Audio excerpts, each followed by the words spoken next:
Hello, Serge here from the backyard driving range. All right, we have a question that came in to customer service.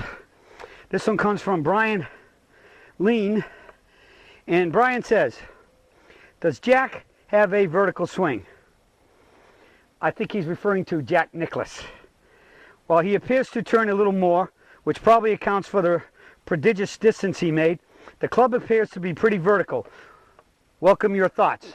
And I know it's Jack Nicklaus because right below it he has a long link that I went and checked, and it does take it to a YouTube video about Jack Nicklaus.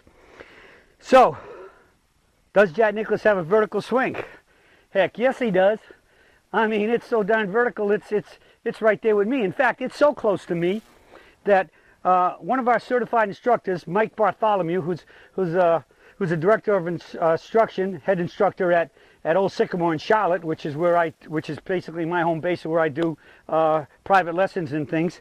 If anybody comes in, calls me up or whatever, comes in to come and see me, I teach them at Old Sycamore, which is in South Charlotte. Mike has always been an absolute Jack Nicklaus fan. Jack's been his idol from his youth, and he's followed Nicklaus's career and knows probably about as much about it as anybody's going to know. And he actually decided one day to go out and do some research on Jack Nicklaus, some more research, right down to facts and figures about him, on his stats on tour and everything else. And he made two videos. He made one that's called The Evolution of Jack Nicklaus's Swing, and then the second one is Jack Nicklaus's Swing and the PPGS Swing. And that one actually has some commentary about Jack Nicklaus by himself, looking at his swing, and then he puts Jack Nicklaus's swing side by side to me. All right, so all of you that really like to look at swings, he's got face-ons and down the lines, and he talks about how Nicklaus's swing has evolved over the years. And there was a significant change in Nicklaus's swing when he got into his 40s, and he talks about this on that video. So you're going to have 3 links on this video. It'll either be in the video or it'll be down below in the write-up of the video before you click to watch it. You'll have the link to the one that Brian Lean put up, which is somebody talking about Nicklaus, and he shows it's actually Nicklaus talking about how he hits different shots. I think he starts from a wedge or something and goes up through different shots, face on and down the line. And I think you'll find that that's probably Nicklaus before his 40s. And then you'll see the 2 links for the evolution of Jack Nicklaus's swing and the comparison of the peak performance golf swing of Jack Nicklaus to peak performance and side by side with me. Okay, and so Mike really goes in detail. It's about a 16-minute video, I believe, and it's really, really sharp. And one of the things Mike comments about is that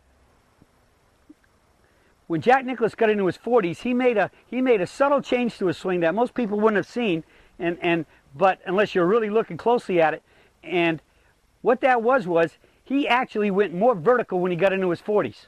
So it's obvious he started thinking about his swing and him getting older, and he found that if he got a little bit more vertical, that he could consistently hit the ball just as well and better and straighter, and all these things. Mike talks about it. Mike also made note to me that Tom Watson also did the same thing, because Mike's been looking up Tom Watson, and one of these days, so if he finishes it, he might get up a comparison of Tom Watson and a few other vertical swingers who used to be on what is called the Champions Tour, and now it's the I guess it's the Champions Tour. It used to be called the Senior Tour.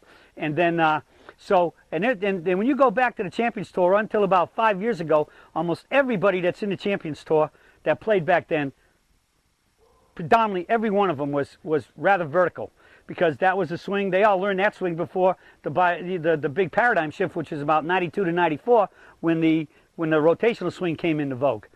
Right now, if you want to see more vertical swings, the place to go watch is with professionals playing, is to go watch the Champions Tour, because you'll see a heck of a lot more, because most of those players out there were still born before that paradigm shift in 1992 to 4. But we're starting to see more of them coming in now who've been out on the PGA Tour for a long, long time, and have likely worked with a lot of instructors out there, that their swing's starting to get more rotational, laid off, and deeper. Okay? But again, the Champions Tour is one of the better places to go see all of this. So let's get back to Jack Nicklaus. Was his swing vertical? Absolutely. All right. I mean, you look at Jack Nicklaus and compare notes to Jack's swing compared to the peak performance swing, and he stood tall. He had good athletic posture. The only thing that I would, even if I would have had Jack Nicklaus back then, and if I had him today, I would try to get rid of this, because I think that allowed just a fraction more turn than he needed. But Jack, if he was deep, it was like minuscule, because when I look at him from down the line, his hands were, instead of maybe being right here, they were right there. They were only an inch or so. But I think it also could be the fact that Jack played a little bit, I think, to hit a high cut like he hit, a high cut or power cut, or fade, whatever term you want to use, with his foot like this, he had maybe just a fraction more hip turn than I have, and it might get him just a little bit deep, but not enough to really cause a problem, especially when he still came down vertical. He took his club back. It was pretty much in the tree, in the mitten up the tree. It was vertical. His club was directly above his hands. It was completely light. It was 12 o'clock about, and maybe exactly almost 12 o'clock all the time, and this is exactly the swing that Mike's comparing to the peak performance golf swing with me. And he had the beautiful triangle with the level elbows up there. You'll see all of that. And he swung straight down, but yet he's always had this all his life. And I think because he had that, he had a little bit of what I call EBRT, which is when he gets up here, he's so high that he gets a little bit of this. But see, that's probably what gave him just a little bit deep. But from there, he still came down and he cleared. He came in impact square. Because, I mean, to hit a high power cut, you're about dead square, just maybe holding on a fraction through impact, so that you go a little bit slower in terms of getting your club into the catcher's mitt, toe up. And then he swung very vertical. He had a very great finish all the way right here, right by the ear. In other words, he would have had trouble with a hat like this, of it hitting the hat. And when he recoiled and relaxed, because he recoiled and relaxed all the time, his forward foot rolled over. I mean, he had everything almost to the tee. And when he recoiled and relaxed, he just came down.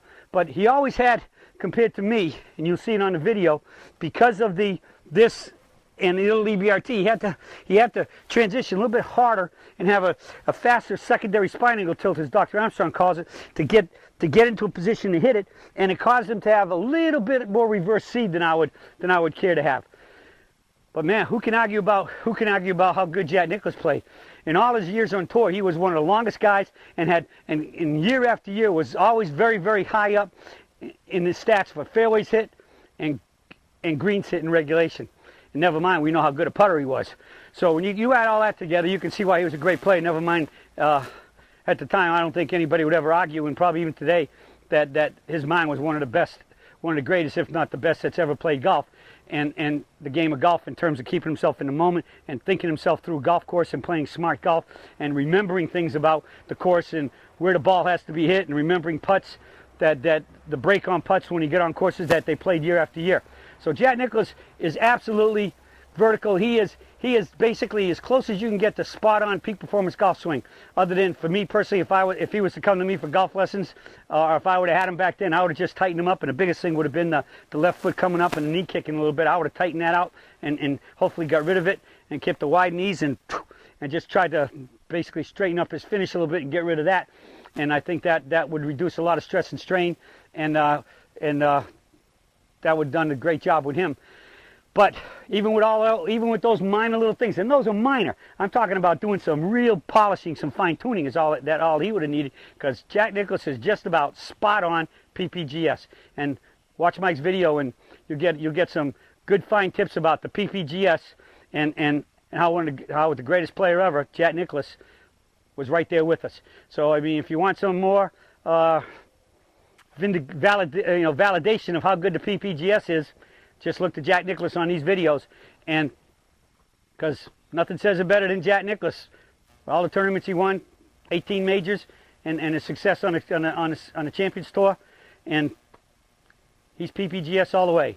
Well, hopefully this answers your question, and Jack Nicklaus, greatest golfer ever, PPGS swinger.